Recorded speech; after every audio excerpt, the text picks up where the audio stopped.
everybody, and welcome to Quantum Suicide. This is a Kickstarter demo, as it says up in my little window, but I didn't find this on Kickstarter. I found it on itch.io. So I'm very intrigued by it. It's a visual novel, but it's also got a lot of interaction to it, and I think it seems a little bit like Danganronpa, but I'm not really too sure. Let's just start the demo. We'll see what's going on. Shizuka. Is that who I am?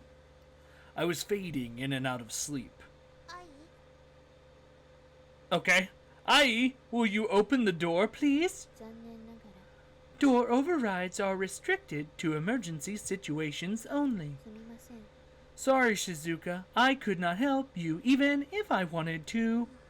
Fine, I'll do it myself. I cannot let you do that. Pfft. I know there is not much you can do to stop me. Shizuka, please stop. That action is not permitted. I do not want to have to report you to the authorities for touching me inappropriately. Shh, you will wake. I've got it.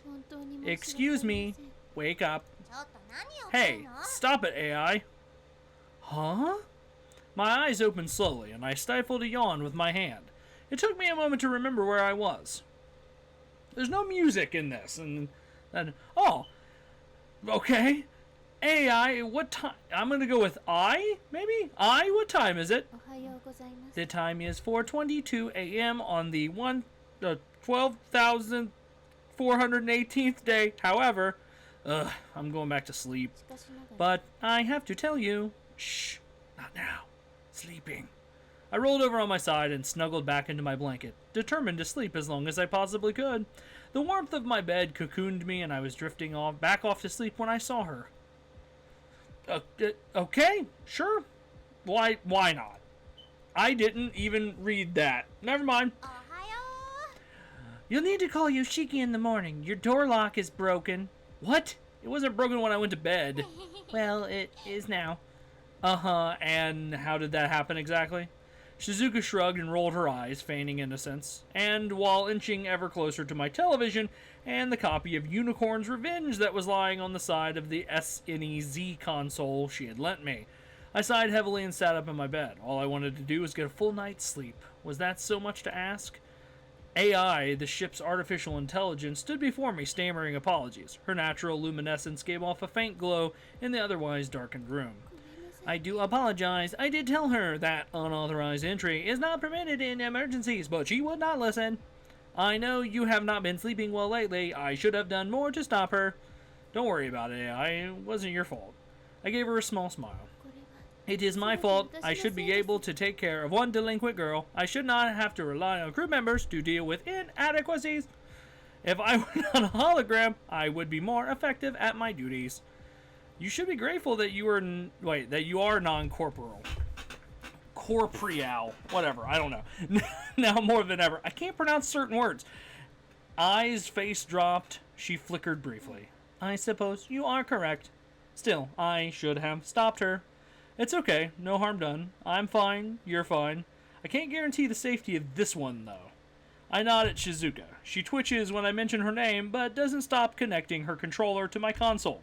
The game console whirred into action, music, and menu sounds filled the room. Shizuka hummed to herself quietly. Why would you equip the gilded silver horn of intelligence when you clearly should be using the sublime sparkles of stamina on your unicorn? How do you expect it to defeat General Rainbow if you can't even last long enough in a battle to defeat his magical minions? It's like you don't even want to beat the game. I played the game maybe once or twice when she had first lent it to me a few months ago, but it didn't really capture my attention. I only told her I'd enjoyed it and wanted to keep playing it because I knew it was her favorite game. I knew it meant a lot to her. Of course I want to beat the game, but it's 4 a.m. What are you even doing in here? You have my copy of Unicorn's Revenge? And you have my copy of Unicorn's Revenge. And I wanted to play it. It's mine. I'm allowed to play my own games whenever I want. Maybe when they're in your own room. I am sorry to interrupt, but would you like me to wake the captain? I believe that she is quite adept at sorting out these sort of interpersonal problems. Shizuka and I exchanged a quick glance. No words were needed to know what our answer would be. No, we're fine. Oh, aren't we fine, Shizuka? We are so fine right now. See, no reason to wake the captain, none at all. I looked unconvinced, but doesn't pursue it any further. Very well, I have some other duties I would like to attend to before the rest of the crew wakes up. I will see you both at breakfast. She wouldn't. Tell the captain? Let's hope not, for both of our sakes. I didn't particularly want to explain to the captain why Shizuka was in my room at this ungodly hour. I suspect Shizuka didn't want to go through that awkward confrontation either. It's not that crew fraternizing is forbidden on board the ship. In truth, it's vital to the mission. We had both seen the instructional video, but we didn't want to face that reality yet. Can we play now? Are you telling me you broke in my room at 4 a.m. to play multiplayer of Unicorn's Revenge with me? Do I need to tell you if you already said it, or should I just say yes? Just say yes. Yes. Alright then, let's do it. I shuffled down onto the floor beside her. She handed me a controller and a Twizzler with a grin. A Twizzler? I mean, that's product placement. Let's kick some unicorn butt! Somehow, the game didn't seem so bad with Shizuka by my side. Aww. Now it says file corrupted, Shizuka. Is that a bad thing? What's happening? I woke up, but this time I was alone. Okay. I must have fallen asleep while I was playing with Shizuka. I looked around, but saw no Shizuka or I. I have a deep imprint on my forehead from having slept on the controller. I touched my head to assess the damage. Ah, sweet son of science, that hurts. I checked the time in anticipation for breakfast. Oh no, it's already 9:30 a.m. I must have missed breakfast. Or I did, whatever. The first thought that entered my head is how upset Captain will be about my absence. Maybe someone is still over in the dining hall. Plus, I'm really hungry. I arrived at the dining hall, but unfortunately no one was there. Luckily, there appeared to be some leftover breakfast on the table. It doesn't look too bad. Maybe just a bite. Should I eat the leftovers? Eat it, go on, you know you want to. No, why? Yeah, let's eat it. Sure. I picked up the leftover food and swallowed it quickly. That may have been a mistake. Now my stomach hurts even more. Maybe there is something wrong. Or maybe I'm still just hungry. I held my stomach in pain, questioning what to do for the rest of the day. What should I do now, then? Oh, good! Well, let's see. Maybe a shower will make me feel better. Maybe I need... Let's go to the medical bay. I mean, that just sounds like a good idea. Oh, good. Nicholas. I'm guessing he's the nurse, doctor, whatever. My stomach. I appeared in the dining room. My systems have registered a sound of distress. Do you require assistance? I am not sure. I'm not feeling well. Suggested course of action, contact Dr. Fogel for consult. I will notify him of the inevitable arrival. I don't know why my voice does that. It's so weird. Wait. Yes. Can you please ask the doctor to come here? I don't know if I can walk that far. It's getting worse. Unfortunately, the good doctor does not make house calls. He says, and I quote, if someone honestly believes that they are dying, they will come and find their way here. If not, I will be notified of their deceased status when their time comes. That's a bit harsh, isn't it? 3 years ago, I was sent to fetch the good doctor after Yoshiki proclaimed in agony that it was an emergency. The good doctor rushed to his side to only find that Yoshiki had obtained 2 splinters in his left hand while he was attempting to climb a tree to put up a swing in the Eco Lounge. Since that day, the doctor gave me strict instructions to never retrieve him again unless I personally deem the situation to be dire. I will inform him of your arrival. Thank you, I will do my best to be there soon. I bowed. I make my way slowly to the medic bay. Konnichiwa. And so the patient finally arrives. It's nice to see you. Please help me. My stomach hurts. Please, get on the bed so I can have a closer look. I made my way grudgingly to the bed. Does this hurt? I suppose that is a yes, then. So, what's wrong with me? Do I have space Ebola, doctor? That isn't even a disease. Are you jesting me? Anyway, I was hoping that this wasn't the case, but the vitamin replacement I had you try last night appears to be having some negative side effects. I suspect the symptoms should pass in the next few hours, unless these symptoms are something more sinister, but that is very unlikely. Nicholas touched the back of his hand to my forehead. It appears you may also be experiencing a fever. What vitamin replacement? What vitamin replacement? I have been attempting to create a vitamin supplement to place less pressure on our ship's resources. You volunteered to try it last night. I don't remember taking anything. Interesting. What did you have for dinner last night? What did I have for dinner last night? Okay, that's good. Ice cream. Yes, strawberry ice cream. I don't actually remember. Experiencing memory loss is a side effect that I was not expecting. I am afraid I'm going to have to keep you under observation throughout the day. Okay, but can you do something for this stomach pain? Oh, yes, of course. My apologies. I have become intrigued by these side effects. Take 2 of these. Thank you. Nicholas handed me a cup of water and the tablets. I took the tablets. Boy golly, did they taste bad. Boy golly, who the hell says boy golly? Okay. Well then, we should probably have you rest. I'll monitor your progress and wake you for dinner. Wait, what? I have things to do. Before you could finish your sentence, Nicholas had given you an injection. But I feel sluggish as I begin to lose vision. Good night. I tried to fight my eyelids from shutting, but they closed regardless. Alright, so he roofied me. Good morning, sunshine. It would appear that your fever has passed. Are you in pain? No, I think I'm okay now. Wonderful. Well, let's head over to the dining hall for dinner. Nicholas helped you up before escorting you out of the medical bay. It's kind of weird that it switches between Nicholas helped you up and Nicholas helped me up. It's really weird because it's going third and first person, and I'm just, okay. I do little things here and there. Whatever. Alright, now it says file corrupt. Why does it always say file corrupted? I'm weird. I arrived at the dining hall with plenty of time to spare before dinner. After missing breakfast this morning, the smell of rich gravy that permeated the room set my mouth watering. The dining hall, usually bustling with eager crew members, was strangely empty today, with only Katashi and the captain present. Where is everyone? You are early.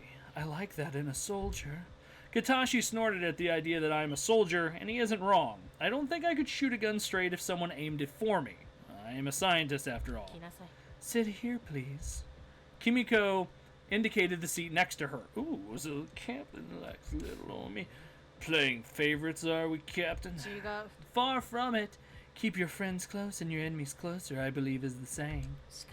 Trust must be earned on my ship, and in these trying times, I think it's best to keep them under watch, don't you? Even though I knew it was a lie, it still stung a little. Kimiko's mouth was pulled taut, and her eyes brooked no argument. I sat down next to her quietly. Despite having shared a bed the night before, it terrified me how easily Kimiko could pretend that I meant nothing to her. Of course. I think it's just something in the eyes, or the mouth, or the... You know what? It's the whole face. The whole face just isn't trustworthy. Oh, thanks very much. Katashi tossed me a casual shrug, but there was a hint of a doubt in his smile, almost as if he knew something wasn't right. As he did, the crew filed in for dinner. Good evening, everyone. I trust you all... I want all the food in my mouth right now! Oh, Jesus Christ. Yoshiki, you're late again. Sorry. Melody's getting really good at hiding these days. I was in one of the spacesuits. Kimiko's face softened at the sight of Melody, nodding sharply for them to sit in the remaining seats. Now, as I was saying, I trust you all had a productive day. Katashi's prepared for us. Roast beef, vegetables, and gravy. I need to give him a better voice. Sounds delightful. Thank you, as always, for your preparation and hard work. Various words of gratitude were mumbled in Katashi's general direction. Let's eat! I can't do every voice. The beef was smooth and tendered, smothered in gravy as it was. It all but slid down my throat. The slight crunch to the carrots, the hearty warmth of potatoes complemented the meat beautifully. For such simple fare, Katashi sure made it taste delicious. Is this some sort of, like, cooking simulator? I don't know. Roast beef. Is there any more, Katashi? Sorry, Shizuka. Everyone ate everything pretty quickly today. Shizuka frowned at the last remaining piece of beef. Now that we've eaten, does anyone have any announcements they wish to make this evening? Go on, you can do it. Why does that say corrupted? I lost Fred's girlfriend, you know, the Stegosaurus. So if you find her, please give her to me, thanks. Good job, Melody. Don't worry, we'll find Ginger in no time. Who the hell's corrupted? I'm so confused. Anything else? I have something, Captain. Go ahead, I bowed respectfully, then jerked suddenly. When she rose up, her mouth was stretched too widely to be natural, and her eyes had deepened to an uncomfortable blood red. Hello, everyone. I just wanted to remind you that in a mere 28 hours, you will all be participating in the Deletion game. I understand that this can be quite a downer for you all, but then again, one of you is going down tomorrow, so I guess it's fitting. Sleep well, my friends. I hope you are all excited as I am. Dai saluted flippantly, and then AI returns bewildered. I? Yes, Captain? Must you announce that? Unfortunately, Dai's programming overrides my own. I apologize, but I cannot prevent it from occurring. Very well. I don't want to. I don't want to see someone die again. Jesus! Melody, calm down. It's okay. I'm here. Alright, I want everyone to remain calm. What? You just want us to sit around and wait? Hope for the best? For now, yes. We're doing everything we can to understand the programming. Except that the programming is basically impossible to override without the code. Yoshiki, silence. There's nothing we can do for now but our duties. I've got an idea. Let's throw the newbie over here out the airlock. Beatrix! What? We were so happy until they showed up. Now look what's happening. It has to be their fault. You know very well that throwing a crew member out of the airlock is not going to solve the problem. Why would you even say such a thing?